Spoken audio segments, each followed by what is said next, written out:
Episode 5. Episode 5, we did it. Welcome back to the tasting room. A whole hand. We did it. Yay. We can high five now. That was a lot of fun. Nick Corcoran from, he told me just to say his name. I always thought it was Cochran, right? And then I was looking at his name for the first time. Oh, when I announced him, I didn't say his last name. You were smart because it's really hard to pronounce because it's C-O-R and then like Corinne or whatever. And so back at the restaurant, he was like, so Nick is our guest. He runs High Dive, which is Korean-inspired barbecue. Fucking delicious. You'll see some of the food we ate. But he was like, just say Cor and then Corcoran. Yeah. So that's how you say it. He said just blur the rest of it. But yeah. But he's our guest for episode 5. Really good talk and good food and some special beer. Yeah. Really fun to just hang out with a friend, get to see a more in-depth view of what he thinks, one, his story. Yeah, great story. But two, really what he defined as why Tulsa is going where it is, but also what is keeping us from where we're going. There you go. Yeah, and I didn't get heated. Heated is the wrong word, but I took exception to that. Right. Yeah. I think as I should. 100%. Right? 100%. Yeah. You guys will see what we're talking about after the break. Nick Corcoran coming up after the break. Thank you very much. Hey, I'm John. I'm one of the partners here at Grassfire Creative. We are a production company. We do animation, video production, live production, anything you need to creatively tell both your story and your business's story. Along with the content that we create, we also provide the strategy behind how to get it in front of the eyeballs that matter to you. We're located right in the middle of the United States in Tulsa, Oklahoma, so no matter where you are, we're just a short flight away. Bottom line is we are very excited to both meet you and tell your business's story. Please do reach out to us one of the ways below via email or phone number and check out more about us at our website, grassfirecreative.com.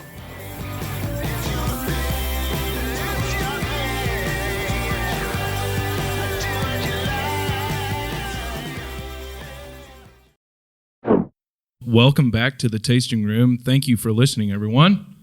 Absolutely. Yeah. So today we have a wonderful guest that is going to fill our bellies with a lot of really good tasting stuff. I can already smell it. His name is Nick, and he is from High Dive. Howdy, guys. What's going on, brother? Doing well about yourself. I'm doing well. So for those that don't know, if you haven't been to Grassfire, or you've probably been to High Dive, but you haven't noticed Grassfire, we're legit neighbors. About as close as you can get. About as close as you can get, yes. So what's lunchtime like over here? So I have to, I don't know, I haven't told you this story, but I have to consciously make a choice to not come to High Dive every day for lunch. I believe that. It's a thing. It's like I let myself like 3-4 times a month. It's like, okay, let's go eat High Dive. Because if not, just walk out the door and it's right there. I mean it's right there and it's decadent. Yes, so good. It smoked meats and fats and it's all really, really good and it's something you can eat every day, but honestly, no grown human should. Coming from a barbecue guy, please eat my food. Right. Please come there as often as you possibly can, but meat's meat. Get some veggies in there. So we'll start with some bourbon. I'll open this up. I'll go ahead and ask the first question as I'm doing that. Right on. Take me on your culinary journey. So how did you end up cutting meats and slinging barbecue and all that? How'd you get there? It's a fair question. So growing up, I've had Hasty Bakes in my backyard my entire life. My dad shout out. Yep, shout out Hasty Bake. My dad had an offset smoker. He would work nights. He was a respiratory therapist who really enjoyed cooking, had a lot of fun cooking. And whenever he had nights off, he would just sit up in the kitchen and drink rum and cook for like 10 to 12 hours. That's what he spent his day on. He had a really huge, nice analog sound system in the house. He would pump that up as loud as, like, he had it marked on the actual mixer how loud he could get it without it hitting the bedrooms. So he would crank it as loud as he could and just drink rum and listen to music and cook. And that's really cool. We'd wake up the next morning and all this food, it was like meal prep Sunday type stuff. All this food would be in Tupperware containers in the fridge, and there'd be bucket full of dishes in the sink. You'd be like, do the fucking dishes when you get done from school, enjoy your dinner. If you guys need anything, call me. And you'd head off to work. And that was my introduction to food. Yeah. My mom she was adventurous enough, but my dad was the type who would drive to any strip center in Tulsa. The further from the house you can get, the better. And be like, hey, I found these gyros over here. You're coming with me. And I was kind of his food buddy. Right on. So I grew up kind of eating some, not necessarily obscure food, but, off the beaten path, letting people cook for you type stuff. And then doubly so, my neighbor 3 doors down, Graham Neckett was his name. His mom was Susan. She actually operated a commercial kitchen out of her house. She had a fully certified commercial kitchen. She was doing cakes, like Cake Boss type cakes.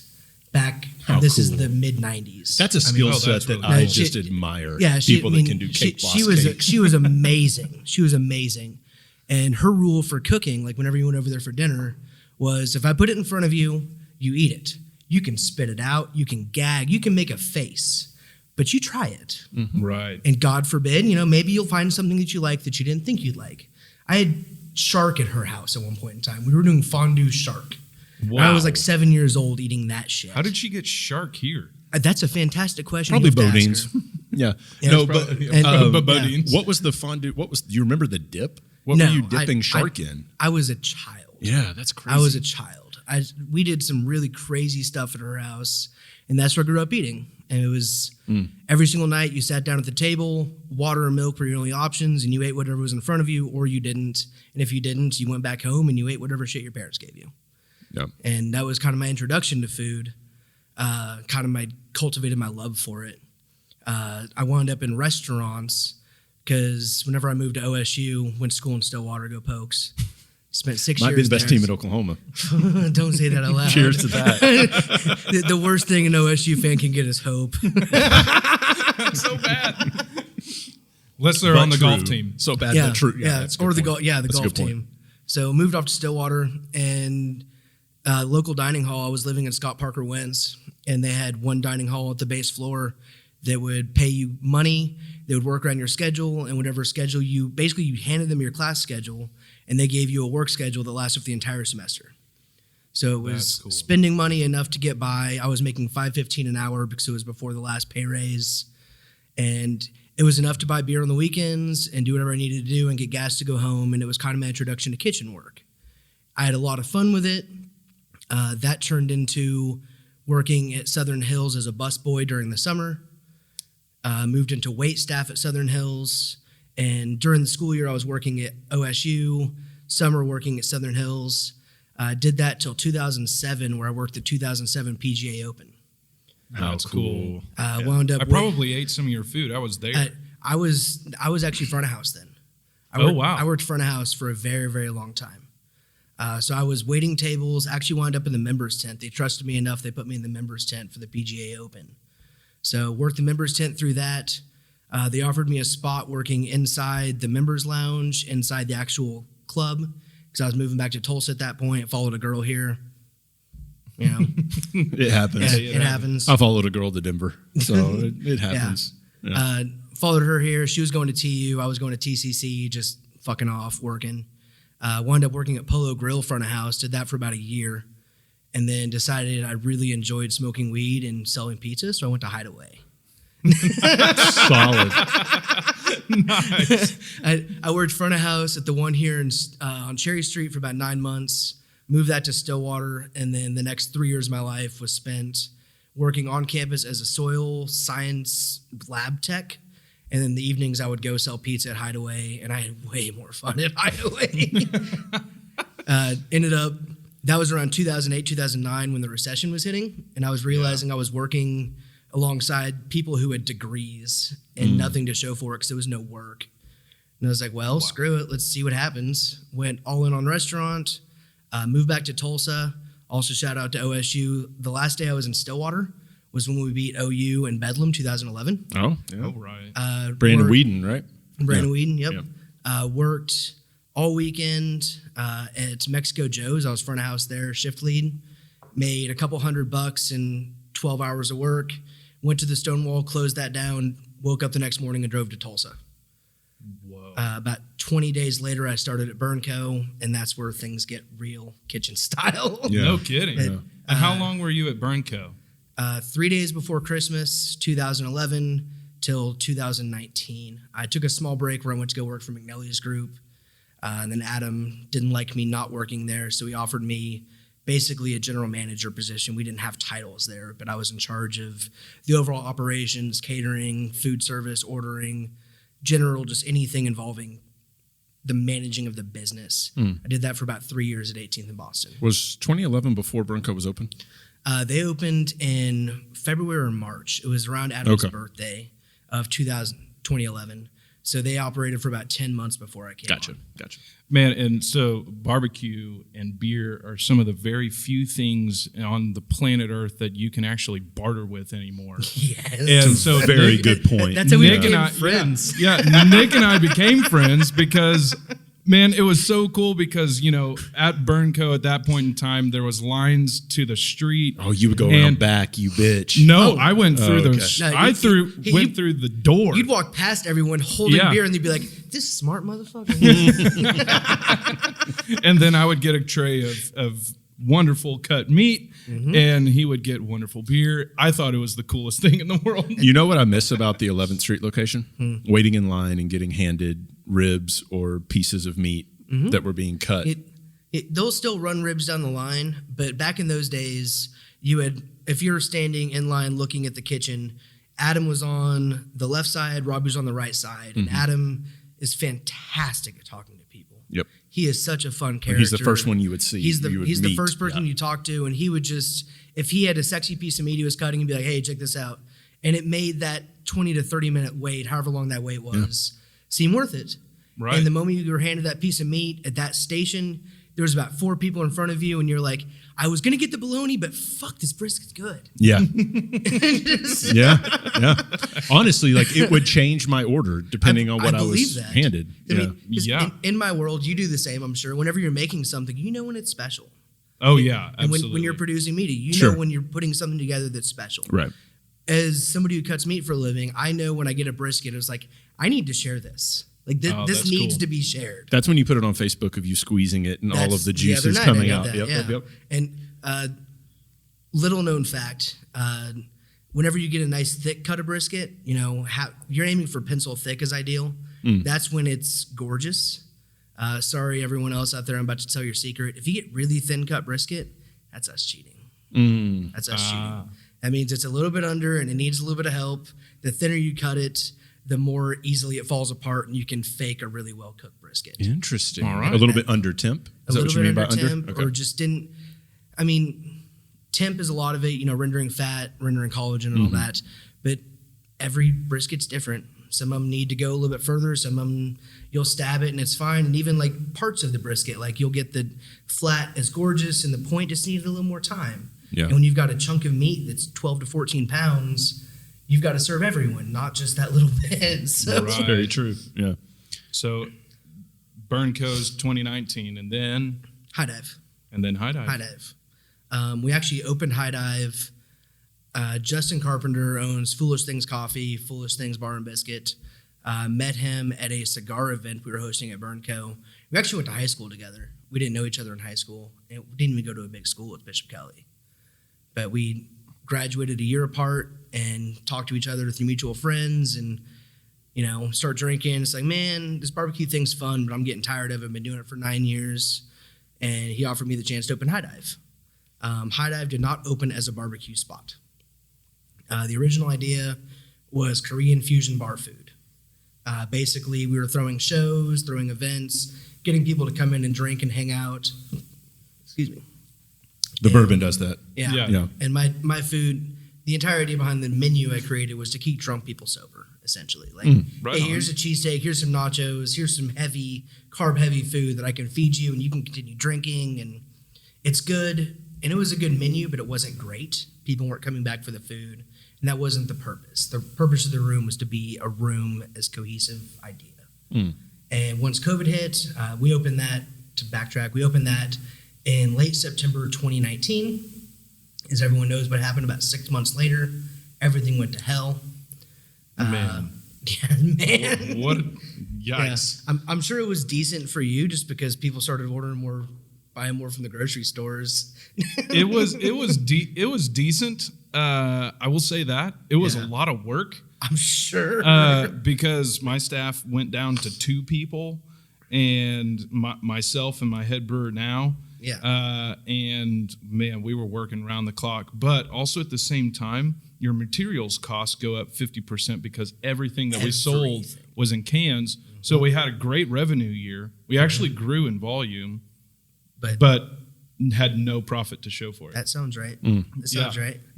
So, like for us, basically, you know, obviously the description I just gave you, you know, everything was about volume sales. It was about packing out the room, throwing shows, getting people in there to drink and hang out. And obviously that wasn't a thing anymore. So I looked at Justin and I was like, man, I know I tried to get out of the barbecue game, but if you buy me a grill, I'll make you money. And he bought me a grill and we started putting together the menu. And we opened back up in May whenever we were allowed to open up. It was right after Cinco de Mayo, I remember. Did a couple seated shows where I sold tickets. Did Paul Benjamin, did Jacob Tovar. I think we had Wink in there one night and just did like seated buy tickets. We had 13 people allowed in the room at a time. Did 2 seatings at 6 and at 8. And they just threw shows. All the ticket money went to the artist to help support the artists. And that was the debut of this food. There you go. Nice. Well, let's we'll start to serve that out a little bit. Tell us what you brought. I'll explain what this is. And cozy up to that mic a little bit over there so we can make sure to hear you and not too much of an echo. So this is, shout out to Emily Stewart at Ranch Acres. This was a store pick of Roknar, Minnesota rye whiskey from Far North Spirits. And it is, you can tell it's rye. It's got that rye spice on the back end, at least of my palate. It coats your palate like all on the outside of your tongue. Has actually a little bit of like cinnamon nutmeg going on it. Yeah, it's a good holiday rye whiskey. Yeah, for sure. And shout out to Ranch Acres. As of today, I believe they do delivery through an app called Smugglers. So you can download Smugglers, and you can order, and they'll just deliver it right to your door. That's awesome. Yeah, shout out for that. What do you think? You're in the bourbon group. You're in Spirits of Legend. What do you think of this Roknar? Oh, it's delicious. Yeah, I agree with everything you said. I mean, I definitely get some cinnamon, some Christmassy vibes, some allspice. You know, just it's very herby. It's really, really good. Yeah, super smooth. It is. It's super smooth. It's a high burn. It burns on your for being 116 proof. It's. You always bring that heat. I do. That's everything we get from the groups are that way. Pretty much, yeah. What are you serving us? What are we eating here? All right, what you guys are looking at there is some wonton chips, some smoked salsa, a little bit of pork belly. So what I brought today was some of the things that are relatively unique to what I do. You know, barbecue is barbecue. Within 5 miles of this restaurant, there's at least 5 or 15 barbecue restaurants, including awesome locals like we got Leon's, we got Naughty Pig, we got Oakhart right up the street that just opened, 1907, Burnco, and everyone has their niche. What I'm trying to do is kind of marry up some Asian and Mexican ideas with traditionally smoked barbecue. I made a mess, not what you're saying. Do what? I'm laughing because I made a mess, not what you're saying. Sorry. Continue. So barbecue traditionally is bread, meat, sauce, pickles. That's what makes up your average barbecue plate. So instead of bread, I'm doing tortillas, typically flour. I offer corn if wanted. For my meat, I do a lot of Asian marinades and a lot of Asian sauces. Then I also do different preparations on things, like today's pork belly. I take my pork belly, smoke it off until it hits about 208, and it's just pillow soft. Then I immediately start cooling it back down. Cool it down until it is... basically everything is recongealed, and then you slice it so you get nice, thick, even slices, and then actually deep fry that. Wow. So it's like crispy outside, but pillowy inside, and the texture is just insane. I will say that texture is awesome. Your chips are the most addicting chips in Tulsa. Thank you. The wonton chips. Wonton chips instead of tortilla chips. I mean, it's all just, fried grains, essentially what it is. For my pickles, what we're looking at here today is I've got pickled carrots, my sweet and sour pickles. I've got kimchi, candied jalapenos, pickled pears, then I've got some pickled onions in there. So instead of just your basic, dill pickles and onions, I've got a little bit of creativity there. And a lot of those pickling ideas came from a restaurant called Soban that used to be open at 71st Memorial. They're actually about to reopen. Follow them on Instagram, Facebook, wherever. Oh, cool. I didn't know they were reopening. Yeah, the spot that they're claiming they're going to reopen in is around 4th and Cheyenne, so downtown. Okay. So that was Mrs. Kim. Mr. and Mrs. Kim opened it. Mr. Kim passed away, and Mrs. Kim decided she didn't want to continue working in a kitchen forever, and I can't blame her. And her kids weren't quite old enough to take over the business. In recent years, their kids have grown up and been able to kind of help with the day-to-day. And Mrs. Kim is now just going to be doing kitchen work while her daughter and son take care of the actual business, and they're bringing it back. It's house-made. It's amazing. It's amazing that they're one of my biggest inspirations in the world in terms of cooking. Do you know that's that awesome. restaurant? No, I don't. Yeah, I don't have to go to I've that never been one. there. I've heard of it, but I've never been. They've done a couple pop-ups at American Solera. Oh, that's where I've heard Okay. of it. Okay. They did a couple pop-ups there. Last I heard, Mrs. Kim had to have surgery in October, so they're laying low for a bit, letting her come back on her feet. But if you see anything from Soban, I highly recommend it. SOBAN? SO space BAHN. Okay. BAHN. Gotcha. Yeah. I have heard of them. Yeah, Soban. Yep. I love those people. I love those people. So I just filled my mouth with. I know. with And we're having to be careful too because these chips are so crispy. You can Yeah. just like even just the be even the worst. barbecue's so Yeah. crispy you can probably hear me chewing it. I imagine. Man, that's awesome. Little ASMR for him. Right there you go. Right? But what's that thing where you just watch people eat? Yeah. Yeah. Cheers, guys. And Oh, my the word. salsa is a house smoked salsa as well. If you It's haven't- really good. Yeah, it's intense. It's so good intense. though. There's a lot of things that I want to ask about this food. Yeah. Which I'll get to probably in my first question. But I really want to know. So I've heard multiple sides of the story of really, you said it just a moment ago. I want to know why. Why is this specific area of Tulsa or this specific territory of the world so either enthralled with barbecue, or two, why is there so many people making such good barbecue here? Is there a reason? Is it the region? Is it the people are just really awesome? Or what? And to clarify, we're sitting at basically 4th and Trenton, 3rd and Utica. So But if- you could probably put a dot at High Dive, circle it in 5 square miles, and you've got more than half of the barbecue joints in Oklahoma here. the ones we're talking about. At least the worst absolutely. one. Yeah, Yeah. I mean, short of Clark Crew, Butchers, and there's a brand new place that just opened in Oklahoma City. I hear is fire. Oh, I saw that. Parsons was posting about it. I don't Yeah, remember what it I saw was. that too. Yeah, Edgecraft. Edgecraft. Edgecraft, Yes. yeah. Yes. I mean, there's a bunch in Oklahoma City that are worth it, but in terms of this half of the state, specifically this area, I assume because a lot of us came in when rents are cheap and barbecue is extremely high overhead. Other than that, I don't know why we all flock to this general area. I know why Oklahoma has such a barbecue heavy scene. We're nestled right between Texas and Kansas, who are some of the biggest barbecue areas in the world. And we kind of married up Kansas City style sauces and rubs and stuff and Texas style meats. Can I Plus pause you? pork. Yeah. Why did you do this?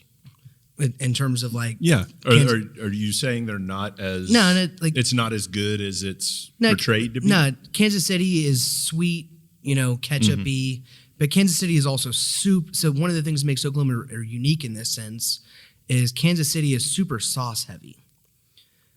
I mean, when I went to Q39, And it's a sweet sauce. Yeah, when I Yeah. went to Q39, they gave me 4 different sauces, Which I love Q39. Yeah, it's delicious. It was delicious. But the pork belly they gave me was literally a piece of pork belly with a brushing of sauce. As here in Oklahoma, we use that same kind of rub and that same kind of sauce, but we cook the meat well enough. It's like, no, you just don't worry about that. Use that if you need it and use it sparingly, please. Which adds to the Texas end of things where you don't need sauce. You shouldn't need sauce if you're doing it right. And then Texas lets the meat speak. I mean, that's part of that whole Texas versus Kansas dynamic as well.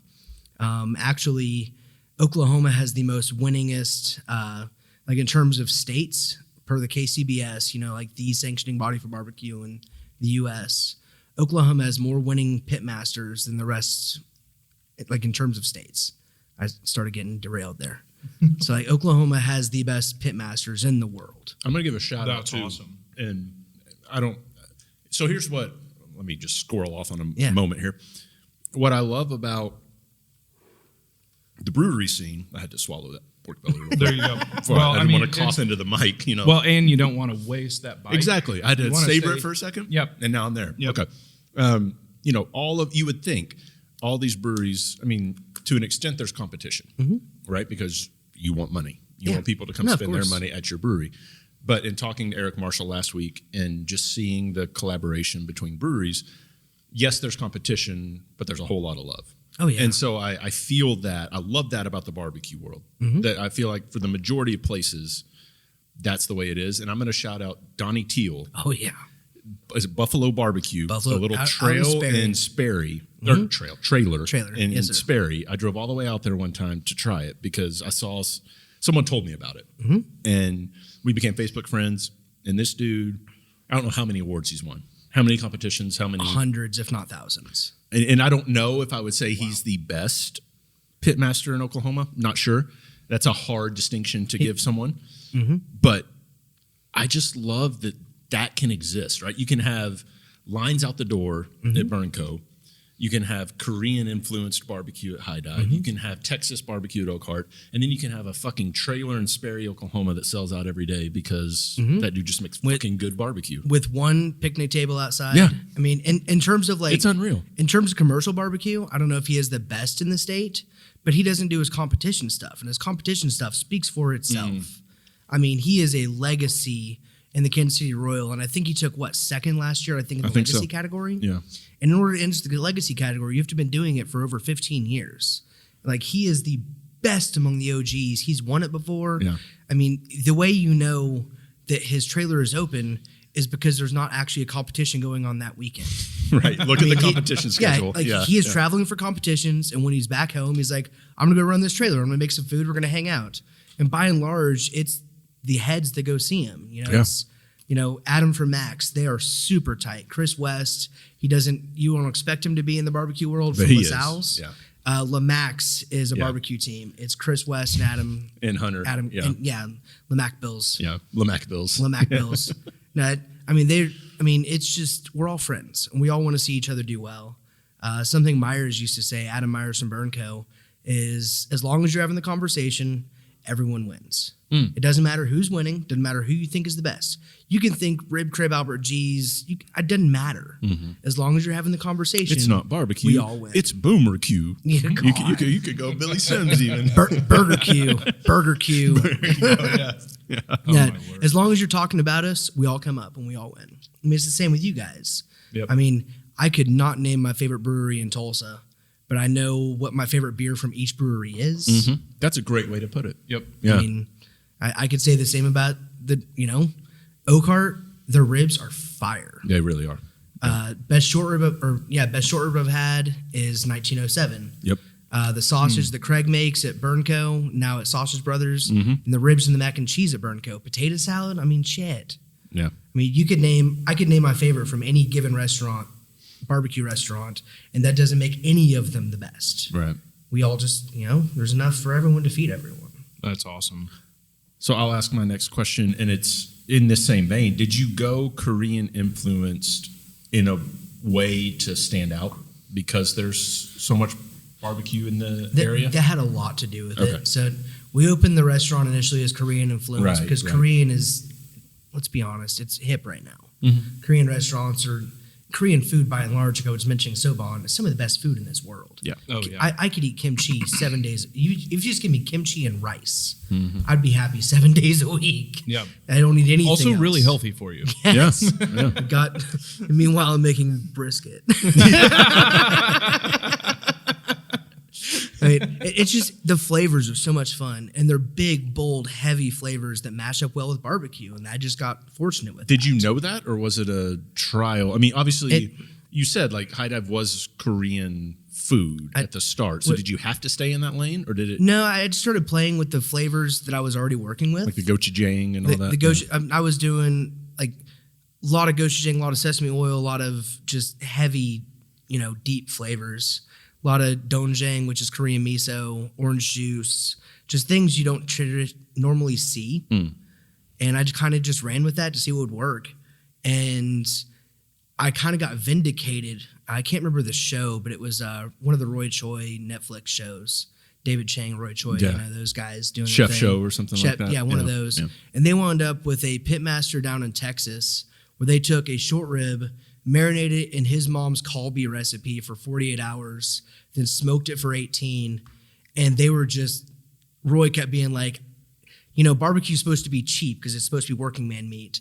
But this is a $80 meal anywhere in the fucking country. Man, maybe barbecue's supposed to be cheap, but it ain't cheap anymore. No, it's meat prices are not outrageous. even close. No. But like I'd already started on this project and started working down that road. Then I came across that episode and I'm like, you get it. Oh, I'm not alone. Yeah. It was an idea. That was validation. It was validation that I had the right idea, and I just kind of kept running with it. And this menu is what was birthed out of That's that. really cool.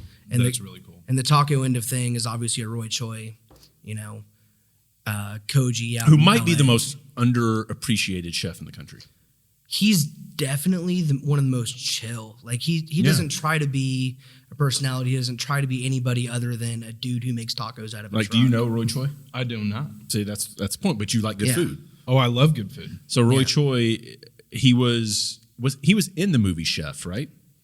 He was the And then inspiration. he for was the movie also- Chef. he was the The way inspiration. that they were tweeting and all that, each location. Yeah. That's how he became famous with his food That's right. truck. That's right. And he taught Jon Favreau, who was the star of Chef, everything about the kitchen. That's why the chef How to show cook. is Yeah. Favreau and Roy And then Choi. on Netflix, when you That's go home, cool. watch Chef Show, and it's Favreau and Roy Choi. And they go around to, with Wolfgang Puck. Just all these people, right? Yeah. And he's just, here's what I appreciate the most about the kitchen and about people that run a kitchen. The creativity that you have to have. And to brew a beer as well. Sure. It Oh, works yeah. there too. But the creativity you have to, it takes creativity to take a recipe and then tweak it to your own liking, like I do at home. But that doesn't even hold the jock of the creativity it takes to create that initial recipe, right? And it blows my mind that there are so many people around us that are running kitchens and all this stuff that just have that creative fire or that creative bone in their body. Amazing talent in this town. Honestly. It's amazing. Oh, yeah. Oh, thanks. Were you making dewy eyes at me? What you make is some of the best beer in the state. Good without segue. question. you. Before you ask your Yeah. second question, Thank you. Open up Yeah. one of them. Please. What do we want to start with? Let's save this for last because that has a story. Yeah. They all have a story, but that has a cool story. Yeah. So this Thank you, beer is actually this beer also has a story. And it's like So- grass fire. We got a fire there. Yeah. I'm going to tell the story just Do as it. quick as I can. Oh, we got time. So, I got a whole bottle of rye whiskey we can go through. So we got time. my wife might not like that, but I will. Lisa, I apologize in advance. So this beer is really near and dear to my heart in a lot of different ways. So what we're drinking from Cabin Boys today is Felix et Tenebris, which is our American stout. And the wonderful and cool thing about this beer was I came up with the recipe while I was in school in Germany. Oh, no kidding. Yeah, so we were we were challenged to make a beer during school That is so good. and then present it at the end of the year at the school's year competition. I would have loved school so much more if that was my school. Right? Yeah. You study a God, lot Tell me harder. about it. So anyways, You study a lot harder. So we've got. Well, I did study a lot harder. It's to like be it's like quite honest. it's like being able to expense food and meals. It's like you're studying by drinking and knowing how to drink and make alcohol. As much as there was drinking, there was a lot of studying. And I didn't mean to diminish No, that. no. Yeah, You're yeah, good. You're yeah. good. I get a lot of heck for it. So we're in class for 40 hours a week, and then outside of class, we'd end school, and then my buddies and I in my study group Thank you. would Load me up a little more. Yeah. I'm not done yet. Absolutely. So my Thank you, buddies sir. and I in my study group would then get together and study until midnight, fall asleep, repeat. So it was day in, day out. It was crazy, except for the weekends. And what part of Germany was this? This was in Munich, Munich. Germany. So yeah, just a little bit west outside of Thanks, Munich. bud. Some sauce. Oh, yeah. Ooh. See, you serve it on the side. No, There we just go. slather it. Yep. But anyways, about this beer, I came up with the idea. I presented it to my headmaster, and I said, "Hey, I want to make a stout with oranges in it." And he was like, "Well, that's weird." And I was like, "Well, I'm an American. We do weird things." And he was like, "No. I totally understand that. Like, but why do you want to do it in?" So I presented it in the way I wanted to do it in the boil, not in fermentation. That was the weird part of it. Okay, so explain to he me had- the difference in that. I know, like, obviously different stages, but would there be a difference in flavor? Yeah, so in the fermentation, if you put oranges in the fermentation, you're actually going to get orange flavor. Okay. You're going to get And that's what that you wanted. citrusy. So no, Or you want to boil, right? I wanted it to be it in the boil, and that's what kind of threw him off.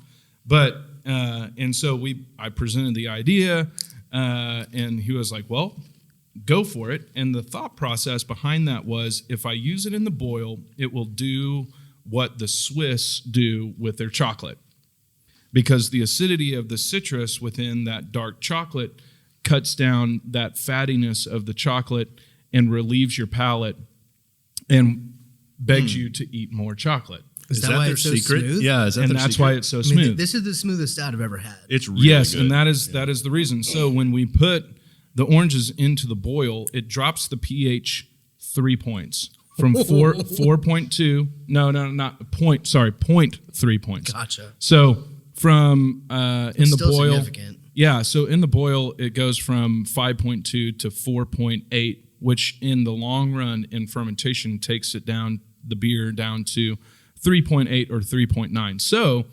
technically, this is a more acidic beer. It's not sour because it's still sweet, but just like, so it gives the brain a kind of a mix-up and tells you, hey, I'm not drinking something heavy. I'm drinking something really smooth. And same concept or the same reality goes with like honey, because honey is the sweetest thing on planet Earth, Yeah. literally. But because of its Is it really? Yep.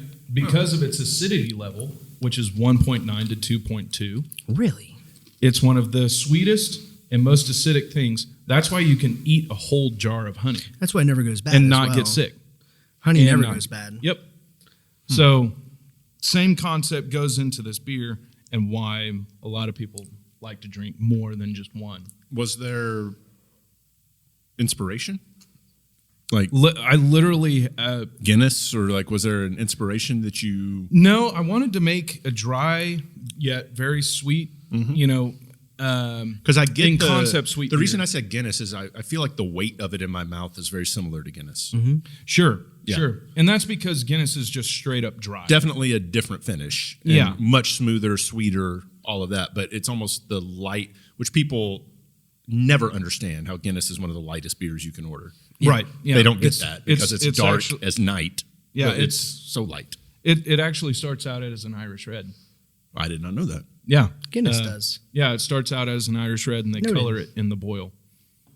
Noted. Yeah. Color it know with what? With dark malt. Okay. They if throw- you said food coloring, I was going to revolt. No. Wait a minute. Guinness is still 100% Okay. organic Good, or good, whatever. good, good. Yeah. Yeah. I'm not drinking no fucking food coloring. No. But yeah, so that the same concept, the same thought process. But I was more intrigued with the chocolate that I was having over in Europe and how much citrus they were using. So that was your inspiration. And the Yeah. inspiration came from, hey, if I'm going to be brewing a stout, which is chocolatey and coffee in flavor, much like dark chocolate, why not put citrus in it? I love Chocolate orange is one of the greatest things in this world. Honestly. I mean, It is. Christmas is coming up. I'm looking forward to that. Yeah. So for my second, it's my turn, It's your right? You're up. Yeah. Yep.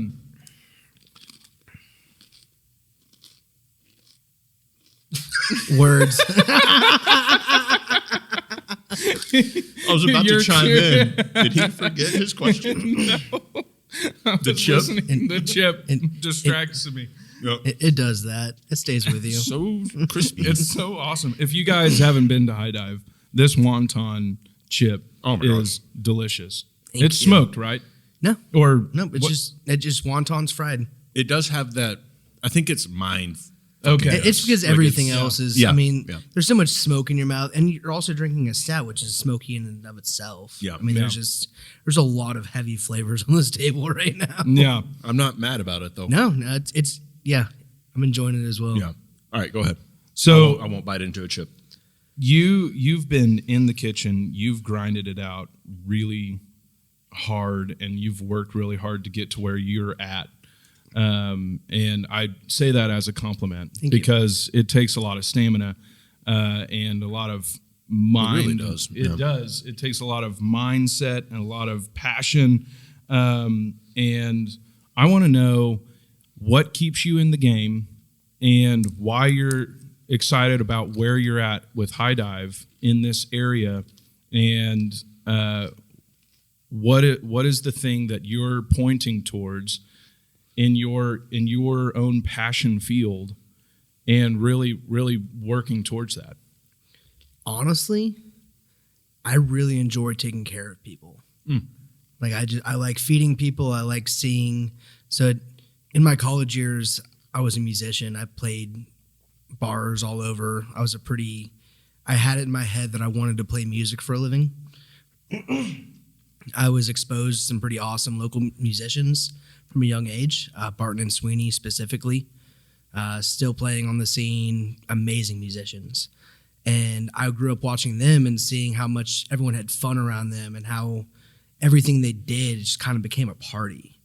And I wanted to do that. And my mom kept telling me, I refuse, don't be a musician. You're not going to make any money. Your chance of making money are very, very little. And then for Christmas, she'd buy me a loop pedal. And then for Christmas, she'd buy me an amp. And it's just like, be realistic, but go have fun, sweetie. Said, Good luck and play nice. Exactly. So I did that for years and was realized I didn't have the passion for grinding it out as a band. I mean, the band grind is intense. Our bar manager next door is in a band called Lucid Awakening, and it is a full-time job outside of his full-time job just to keep it going. I mean, he's about to go on tour. He's doing some great work, and most people have probably never heard those two words put together. Lucid Awakening, go check them out. They're fantastic. They were at Vanguard not too long ago. They played Vanguard not too long ago. They played a festival in Dallas so he works 60 hours a week in the restaurant. After he closed down, after he got the shift taken over on Friday at 4:00, drove to U-Haul, went and got a U-Haul trailer, and then loaded up all of his gear, left at 7 a.m. I know this because I was at work smoking meat to go play a festival in Dallas. Played the festival in Dallas and was back to work by Monday. I mean, he's about to go on tour, and they're grinding, and it's a grind. Yeah. Oh yeah. And I get a similar. Sorry, I cut you off. No. Well, no, it's go like for his it. first full-time job supports the ability Exactly. to do. And I get a similar that full-time satisfaction that I got playing on stage as I do feeding people. It's a similar idea.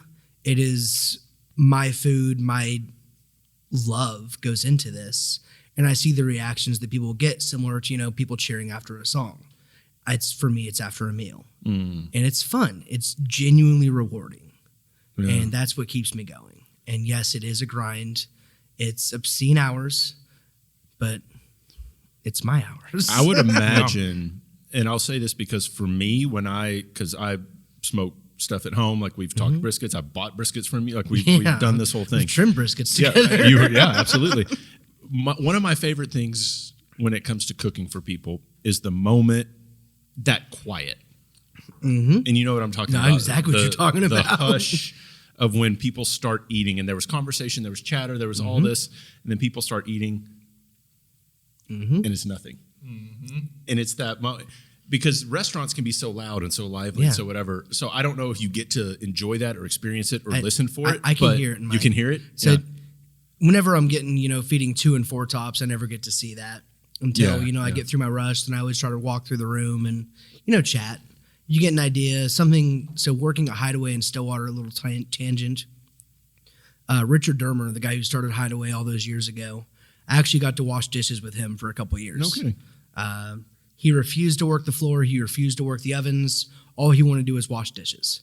At one point in time, I took a phone call, somebody looking for a manager. I couldn't find a manager anywhere. Went back to the dish pit. I knew where he was. When I was like, hey, Dermer, somebody's on the phone, something about new carpets, blah, blah, blah. He looks at me and goes, I fucking pay people for that. You go find them. Sir, yes, sir. Yeah, so I went and found them, took care of it. But one of the things he taught me in the dish pit was one of the reasons he enjoyed doing dishes, on top of it being peaceful and pleasant, because the rest of restaurants are not peaceful and pleasant. That's a valid point. Is he would pay attention to what people left on their plates. He'd pay attention to what got left behind. You know, what was wrong with that What we need pizza. to tweak. Yeah, what were people were enjoying. And he would also count. Pizza of the gods is what people enjoy. And the big country. Yeah. Paradise Pie. And But Pizza of the God. Shout I- out. I picked up Hideaway Pizza last night Yeah. for my buddy's son's 4th birthday party. Yeah. And Pizza of the Gods went the fastest. I just love that pizza. It's Sorry, continue. It's not my go-to. Yeah. My go-to. You're a meat guy. You're a meat guy. My go-to in Tulsa is the bomb. Okay. It's got a balsamic vinegar, pineapple, pepperoni. Let's fight about. So you're a pineapple pineapple. pizza. I was don't going there. I don't Okay. actually normally care for it, and if I didn't know they were on there, I wouldn't care. But I know that pizza is delicious, so I don't give a fuck. You put oranges. You put oranges and gochujang and barbecue. Of course, you like that's pineapple fair, on that's pizza. fair. Come on. Like in Stillwater, I always get the avocado gobble sandwich. They don't have that in I Tulsa. don't know that one. Yeah. So Hideaway Stillwater and Hideaway Tulsa are two different companies. Okay. What about Norman? No, Hideaway and Stillwater is one company. Okay. Every other Hideaway in the world is a different company. Okay. Wow. Richard refused to sell. He refused to branch out. It was more work than. Once again, I pay people for that. Yeah. It was more work than he wanted to do. He was happy. And back in the 90s, he had some people he trusted, Brett and the guys who are running it now. Let them basically run off, and he sold them the image. He sold them the name and the image. There's not a single recipe that is the same amongst the two. The toppings are the same, but the crusts are different. Everything's different.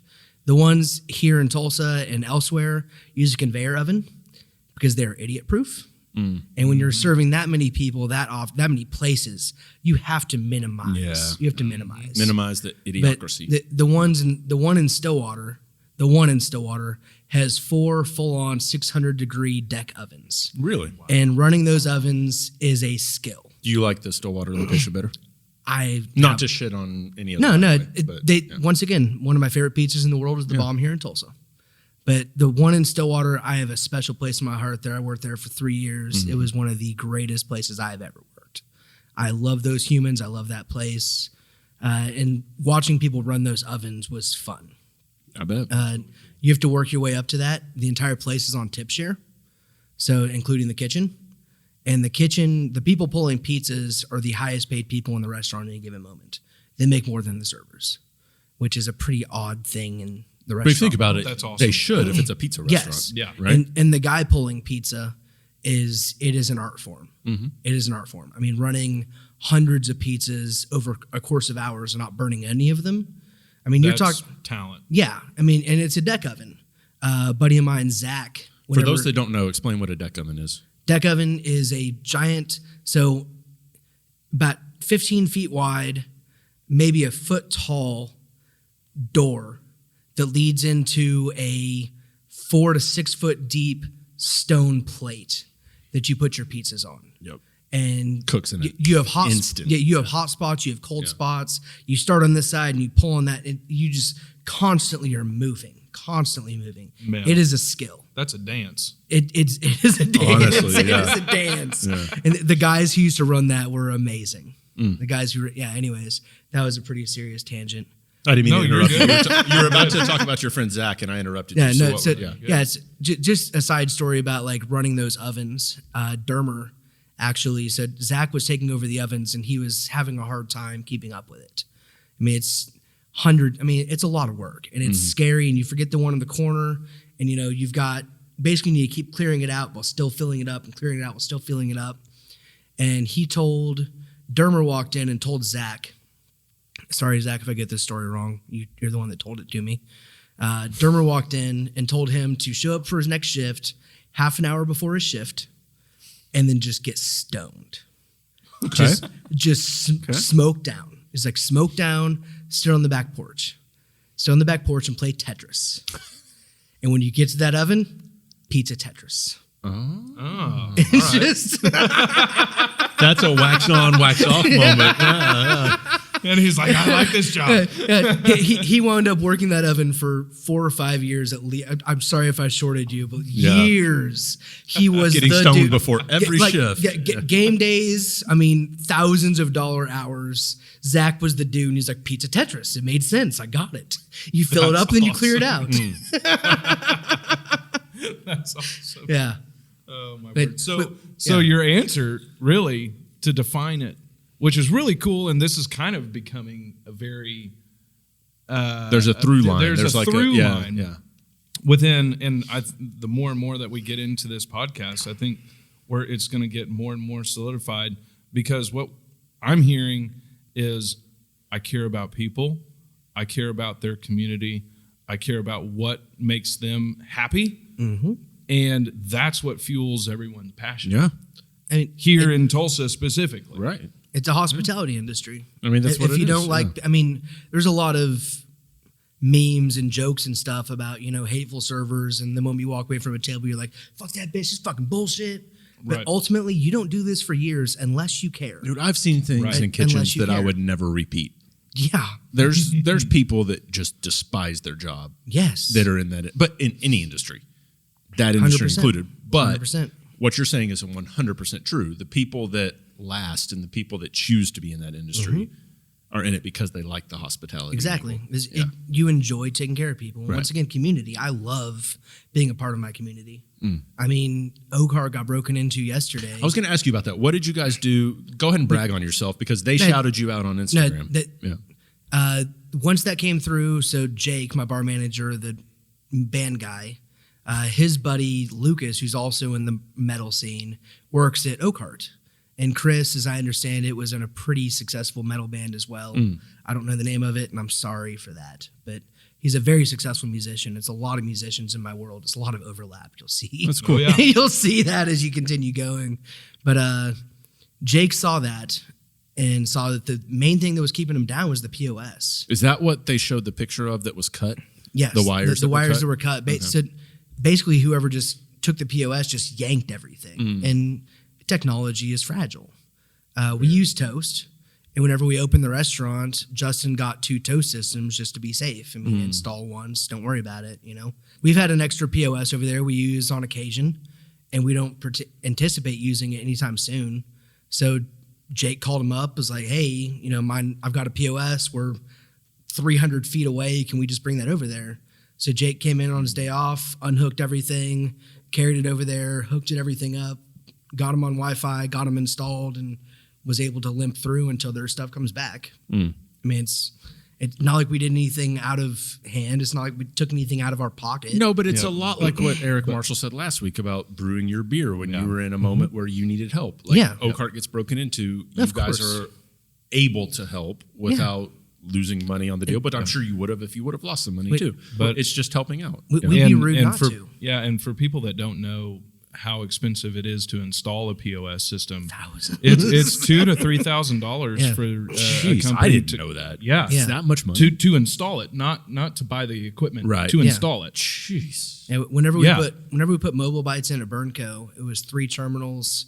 I think our final bill was in the $9,000 to $12,000 I believe it. Unfucking believable. for I believe it. iPads and drawers. But It's about as expensive as buying 2 briskets these days. It's getting up there. It's getting up God. there. No, it was just like I said. It would have been rude not to help them. Yeah. Well, I mean, they're Well, no, but there's some people that would say it's business to not help fuck them. that. But that's what I was getting at earlier. exactly. The love between like the world, right? Like this the past barbecue Friday- world, the brewery world, all that. This past Friday, I was doing a catering, and I did an extremely small, just brisket and pulled pork sandwiches and chips. If you want to come in, that's what I have. I remember seeing that. Yeah. I had a several $1,000 catering order going out that afternoon. I love feeding the public, but ultimately money is money. So money won that day. And I had a table come in who was kind of hissy fit about my menu. I was like, listen, you don't even have to repark your car. Right. Walk that way, go in the back door. Yeah. Just go see them. They'll take care of you. You'll have a good meal. It won't be my food, which is what you wanted, but who cares? It's good barbecue. You know, it's good different barbecue. Texas barbecue. It's good barbecue. Yeah. It's a cool experience. Their ordering style is awesome. It is really cool. Yeah. I'm going to hand you this as I ask my third question. And for before that you model. do, yeah, go ahead. Could we go on break because I need to go to the restroom? Before. Are you pulling an Eric Marshall? Yeah, I'm pulling an Eric You went Marshall before because- we started. I know, but I drank like 2 liters of water at the brewery before Get outta because here. I knew that we were doing this. We'll be right back. Welcome back, Grandpa. I'm sorry. Jesus. When you drink Ladder water, the size of a pea over there. when you're planning on drinking bourbon and at least some 2 glasses beers, of beer that are over 9%, Okay. you've got to prepare. So I'll hand this back to you for that Yeah. one. As you open that, my last question. You've mentioned this before, and I want to get your big picture. Where are you going with my keys? Your, sorry? Your big picture view on where Tulsa stands and how we can ascend in that standing, right? So you have Kansas City, known for barbecue. You talked about Q39, Yeah. Joe's Kansas City, Jack Stack. I mean, you name Yeah. it. Like there's barbecue galore. Arthur Bryant. Right. Yeah. No. South of us, you have, the one everyone knows, Aaron Franklin, Franklin's Barbecue. Who's he? Right. You have Salt Lake. There's barbecue galore in Yeah. the Austin area in particular. We're right smack dab in the middle of them. What can Tulsa do to get on that barbecue map? Do you feel like we're there? And how can we elevate if we are there where we are currently? It's a fantastic question that I don't Thank really you. have a good answer for. That's all right. Just what? No, I mean- spitball with me. Like what? What's your gut feeling when you hear Kansas City is OG. I mean, Yeah. That's where the original stockyards, one of the biggest stockyards in the world is in Kansas City. That's why the barbecue scene is there where it is. that? Interesting. I Because didn't know meat was abundant. Is that why Oklahoma has a lot of like barbecue too? Yeah, we've got pretty good stockyards here, but also Oklahoma has that because we don't have anything else to do. It is time consuming. It is very time consuming. I mean, that's one of my jobs fresh out of high school was water well work, and I worked for an old Green Beret, and his ongoing joke was the reason so many Oklahomans work on old trucks is because it takes up time they don't have to be with their wife. When you say that's funny. When you say takes up time, tell people your normal schedule, if you want to call it that. Your work day. I cook on Hasty Bakes, and those are essentially barbecue microwaves. I mean, it's just an oven. My brisket takes on average 7 to 8 hours. And to compare, mine probably takes 12 to 14 to 16 easily. or 14 to 16. Yeah, I'm Aaron Franklin's. Aaron Franklin's is taking same 12 plus. Yeah. I mean, any offset burner, it is a significant portion of your day. If not 2 days. If not 2 Right, days. day and a half. There's enough content on YouTube. You can actually watch. There's a 24 hours at Franklin's show, I think from one of those. Yeah, I've seen that one of those, where a guy goes and works at Franklin's for 24 hours straight. And they're pulling their briskets for lunch at 7 in the morning and putting the next ones on at 9. So they're pulling, it is a 24-hour constant process. Hot boxes are an amazing thing in our world. But to answer your question specifically, to get us on the map, it's marketing. Kansas City barbecue. Whenever I went to Q39, went to Central Market in Memphis, and Central Market is the best commercial barbecue I've ever had outside of Tulsa. Inside of Tulsa, 1907, oh my God. Tulsa Brisket Company was amazing. R.I.P. Philip, that makes me so sad. I don't know what happened. He got broken into, and he was going to start working with another guy, and I don't know what officially made everything fall apart, but last I talked to him... I noticed that truck wasn't there anymore. Last time I talked to him, he said he was out of the game. Dang. Right? It's once again, back to what we said before. It's fragile. It's fragile and it's a grind. Yeah. It is a grind. And he built his own trailer. He built his own smoker. I mean, he had the best bite of brisket I've ever had in my life. Really? I mean, he was amazing. It was so good. But yeah, I mean, outside of Tulsa, the best I've ever had is Central Market. Q39, I was not impressed at all. I've eaten. I was not either. Yeah, I've been there. I've been there I twice. had good burn-ins, and that was about it. Yeah, I got the burn-in sandwich. I wouldn't say the same. Yeah. I mean, I had their burn-ins, and I must have just had a agree with good you. batch. You or must something. have- I don't know. Yeah. But to that point, to make a statement of you're making the best barbecue, you've got to be at least somewhat very consistent and know the tricks to make it consistent. No, I mean, Q39 is a large restaurant Yeah. that's serving 11 a.m. to 9 p.m. I mean, that's Albert G's and Rib Crib style. Albert G's, I think, is the most consistent barbecue in the state. I mean, they have amazing ribs. You're not going to find better brisket there than you will at any of the craft spots. Sure. But if you want a brisket sandwich at 8:30 at night, 1907's closed. I'm closed. Burnco's closed. Right. Oakhart's closed. But you can get a decent product at Albert G's. And what you can get at Albert G's is better than anything I had at Q39. Interesting. Okay. I would agree.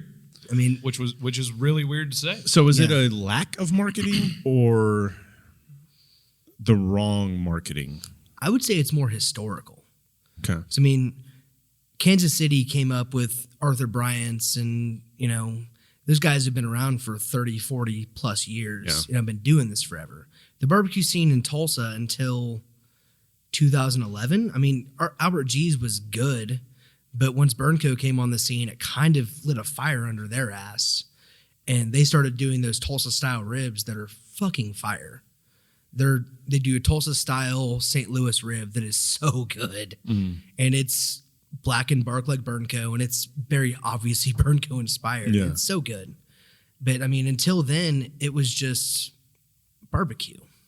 Once Burnco came on the scene, they did their thing, and then 1907 came through, and then Killer Whale came through. There was a little thing called Ember Barbecue behind American Solera for a little bit that was amazing, overpriced but amazing. Is that when they were at 18 in Boston? Yeah. Was it that location? Yeah. Yeah, they were actually my first experience with barbecue tacos that turned into what I'm doing. Oh, wow. Across the street, not even across the parking lot. Yeah, across the parking lot. Yeah. Across the driveway. There you go. But, I mean, just Burnco coming on the scene kind of lit a fire under Tulsa's ass. I mean, Max has been going the entire time. So then what is the marketing that we need? Like, how do you, and that might be a question you can't answer. That might be a question for That's Matt a question. Pinnell, That's a question you know? for you, dude. Right. Oh, well, actually, that's a good point. So it It might be the reason why we're doing this podcast Yeah, right. a little Yeah. bit. So, Please but- listen. You'll find some very good secrets Yeah. about Tulsa and the community around you. I can come up with the strategy and the method of delivery and the content, but as far as the heart of the message, that has to come from the kitchen, right? And I don't know what that is. I don't know what the message is that differentiates Tulsa from Oklahoma City, from Wichita, from Dallas, from anywhere else in between Austin and Kansas City. Do you have a feel for that yet? Well, Oklahoma in general, like I said before, is a melding. It's a melding pot. I mean, we've got the sweet rubs and the sauces that we don't apply the way that they do in Kansas City, but then we've got the long cooks like they do in Texas, and we do brisket as opposed to pork by and large, and we still have pork here, and we're heavy on sausage, and not to mention Oklahoma tube steak. I was about to say, bologna. shit. We have the thing that no one else has. Nobody else has bologna. They do a little bit in fair. Arkansas, and if you ask Nick Parsons, they do it in Texas. You're fucking wrong, but Yeah, he's way wrong. Come on, Nick. They don't do it in Texas. yeah. But I mean, it's just Oklahoma is such it's unique in that it shares the same ideas between two spots, but that's a hard thing to differentiate, and that's a hard thing to sell. It's like the best things about Texas and Kansas come to Oklahoma. Right. I'm not a marketing genius. Maybe you start calling it melting pot barbecue. Yeah, I mean but I mean Tulsa by and large. After I ate at Q39, the next Monday we were there on a Sunday. The next day I drove to Skytook to go see Adam because I was curious if I was full of shit. Like I know what my food tastes like, and I'm very proud of my food, and I'm very happy with my food.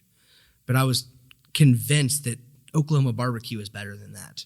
And I went to go see Adam Green, and he fed me a plate of food. And my first bite of ribs, it's like, fucking, I knew what I was talking about. Yeah. This is better than anything in that city. I mean, fight me. Let's do this. Gauntlet. Throw Yeah, them I mean, down. let's do this. I mean, I will put up Oklahoma barbecue against Kansas City for sure. The only reason I won't say Texas is because Texas is salt, pepper, brisket, and if you put anything else on it, you're wrong. Yeah, pretty much. And except for Franklin's. They cheat. yeah, they put other things. They put but Lordy seasoning salt. They won't tell anyone. I know. They won't tell anyone. Except for the guy that left and accidentally spilled the beans. La barbecue. Yeah. La barbecue. La barbecue. Yep. What are we drinking before you ask your last question? Yeah, absolutely. So there's a story behind this one too. There is. So, I actually, when I was leaving the office, I saw the bottle in my private stash, and I was like, heck with it. I'm going to bring it because I'm feeling good, and I really want to end the day with this bottle. So this is a really cool thing. This is our collaboration with Marble Brewing Company in Albuquerque, Mexico, Okay. New Mexico. And so we brewed this liquid. We brewed this liquid in February of 2019. Okay. Okay. So So a little over 2.5 years ago. So the first time that like my hands touched this would have been in February 2019. So but they asked me to write the recipe, which is a really great compliment. They're if you've never heard of their brewery, they're two or three times larger than Coop. Okay. They're big time, and my connection with them is I graduated with their he's not their master brewer, he's their operations manager. Okay. And I graduated with him in brewing school. So, anyways, it's a Biere de Garde. There's only 4 bottles left in existence, and this is one of them. Boom. So this is very rare. thank you for sharing. You're very welcome. I was excited to open up the bottle, excited to see how it tastes for myself, and tell the story. It rested in Spanish Rioja barrels and wild fermented for 18 months, and then bottled. So get your jaws ready. I think this is going to be a little bit tart. I don't remember exactly. It smells a little tart. Okay, It's delicious. but- I might have cheated. Yeah, but the name is Sooner or Later, and so at our brewery we brewed the same exact recipe. Is it Sooners with an S because of Oklahoma? They named it Sooners or Laters. So Boomer. yes. Go Pokes. Go Pokes. So they named it Sooners or Laters. We named ours Sooner or Later because we released the unbarrel aged version first, and then a year and a half later we released the barrel aged version, and we actually aged ours in a clean Spanish Rioja barrel that I actually bought when it was on the boat in transit to America from Spain. Cool. Yeah. So it hit the port and then went straight to the brewery. That's Cool. awesome. For those who don't know, what's a Biere de Garde? A Biere de Garde is actually a French style beer, and it's in the left quadrant of saisons. Okay. So it's like a farmhouse saison style. I don't think most people know the quadrants of Saison. No one really actually knows what the quadrants of saison is. It's if you ever drink a beer with the name saison on it, it's just because the brewer was very confused and just said that. That's a Saison. Sure. So Saison. yeah. It's a Saison. So please enjoy this. This Cheers, is buddy. really fun. Cheers, I'm guys. excited. Thanks for coming on, Nick. Yeah, thanks, Nick. Yeah. Appreciate All being right, my here. jaw's ready.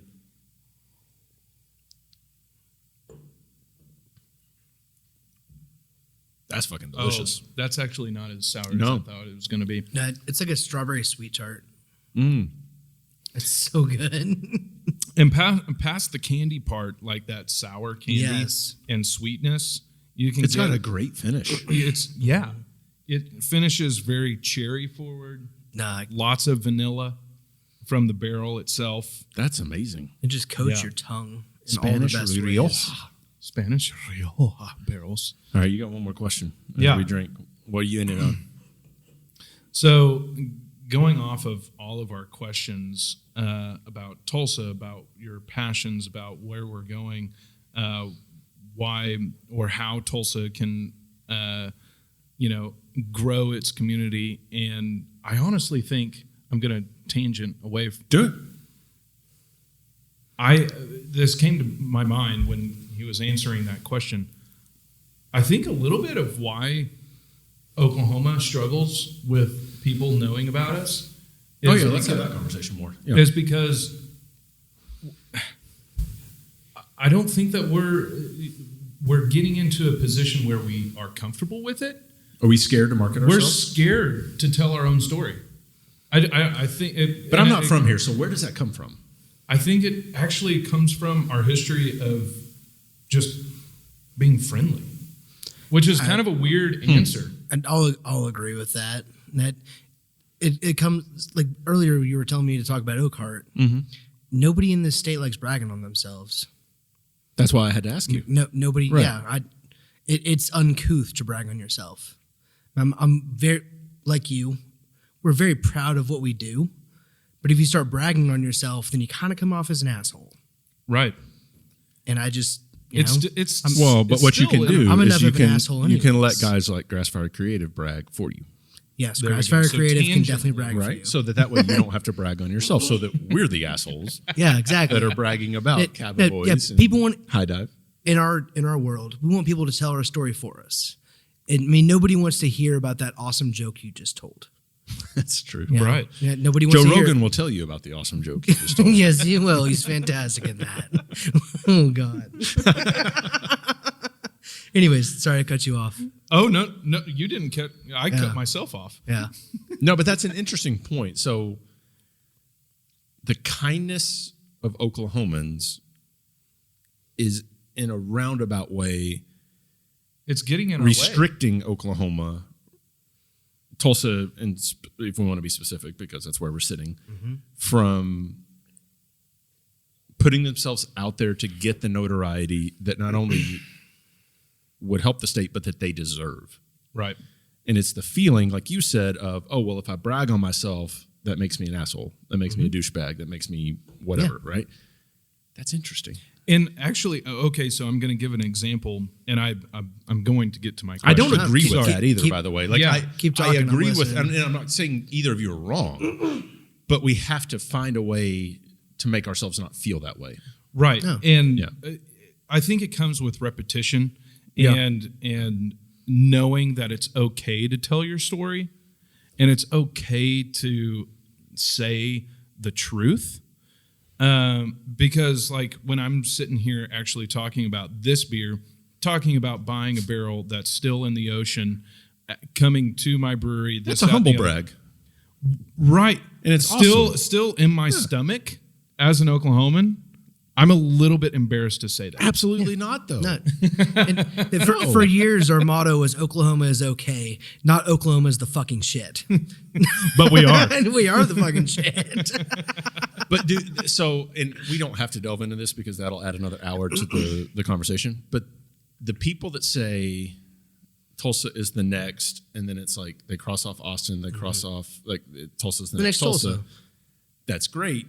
But on the same hand, you can't say that, but then not want people to move here because you don't want more traffic, or not want people to move here Right. because No, you're correct it would- about that. It can't live in the same existence. No, you're right about Right? that. But we And want so- to be ourselves. We also want to attract those people. Right. We have to pick a lane. Yeah. Like Yeah. you have to pick a lane. Those are two vastly different lanes. One's going this way and one's going this way. Like you have to pick a lane. I think the lane that we're going to ultimately pick is Tulsa. Which is fine. And But if people like that, let me backtrack. We have to market that. right. And then if people like that, then we have to allow them to come here and Of course. embrace them with open arms. Not that we don't, but we like to say that we don't. Yeah. because we're nice. And when they come here, we're very nice to them. But we like to say internally that, no. Like, keep everybody else away. We don't. Yeah. No, I do. I want their wallet money. Good. Wallet money is nice. Yes. it's real nice. Oh, my word. Okay. Wrap us up, Austin. In your best terms, I want you to describe what you think makes Tulsa special and what we should be telling after all of these statements, what we should be telling the world, why High Dive is a place to come to, why this area of the world is a place that people should be paying attention to, because we have a really cool story. We have really interesting history here that we're grappling with currently. Yes. But and pushing through really well. And I think it comes down to, because we are inherently nice people, but I want you to define in your own words, why do you think Tulsa should be a place that people pay attention to? Authenticity.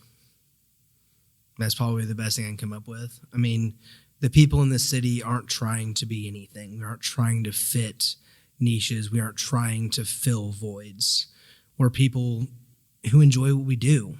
And we're in people. I mean, one of the nice things about being a flyover state is the overhead's very low to operate in this city. It's awesome. So while we are all chasing money because we live in America and ultimately that is what we do here.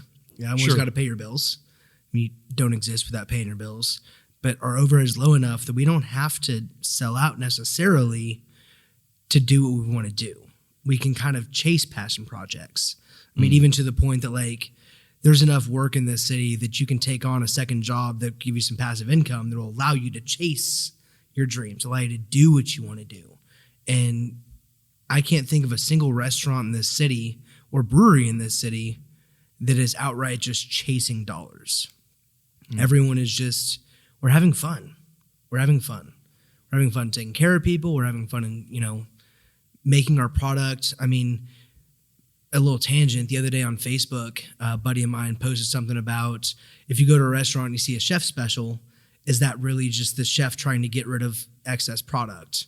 And I commented on there. I was like, no. Absolutely not. I mean, sure, sometimes. Why would you even think that? Sometimes it's a garbage barrel.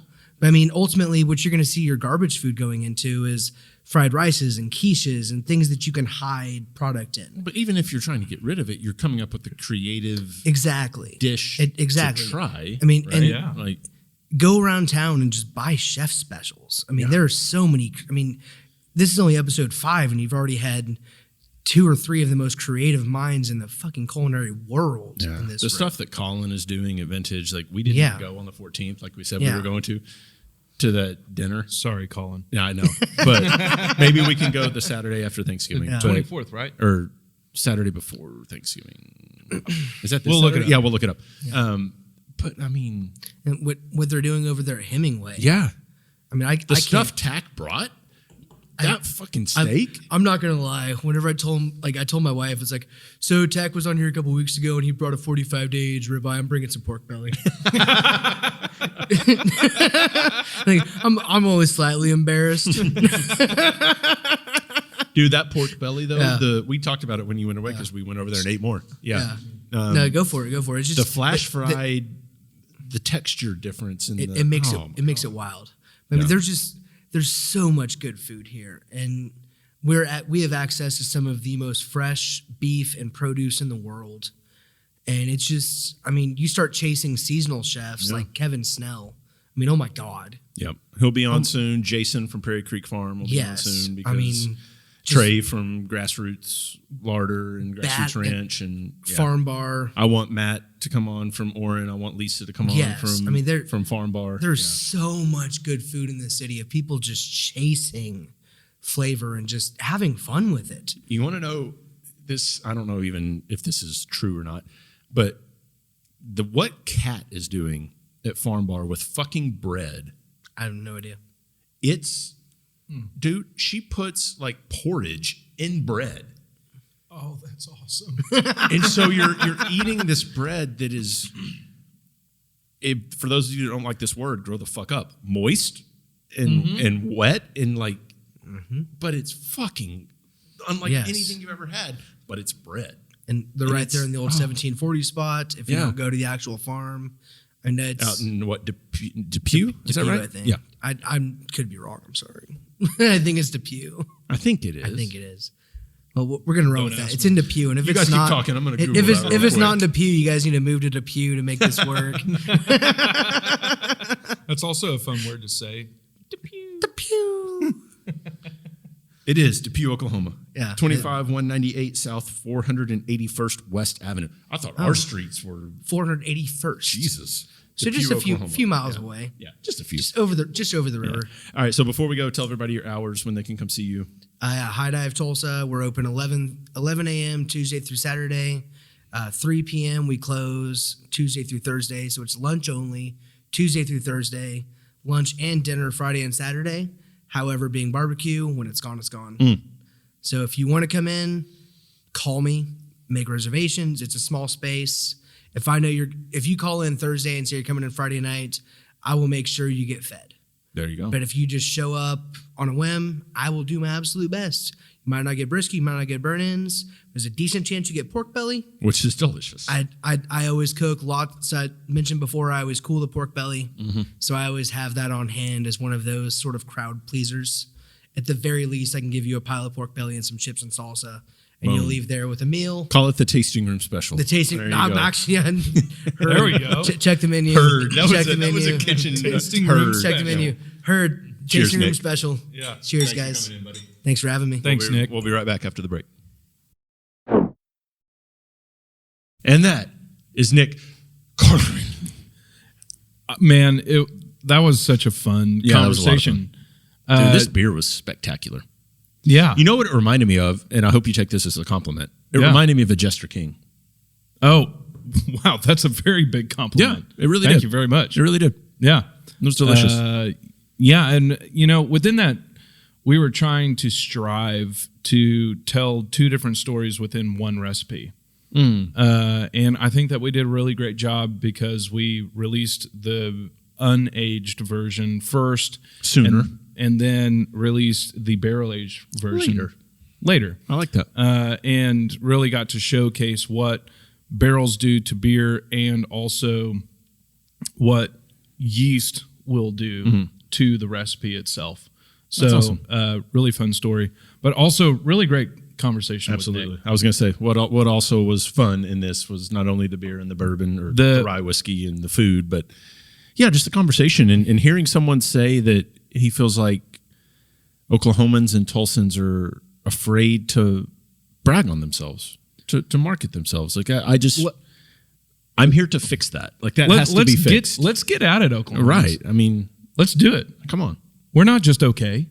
There you go. We're better than that. Not just a flyover state. Yeah, we're not a flyover state. We're a place to come, stay, have a good time. Yeah. Actually, Lisa and I just went down to Tallahena and the foliage drive on Highway 1. How was that? That would be north of the Kiamichi Mountains and the Ouachita Mountains. Okay. That was awesome.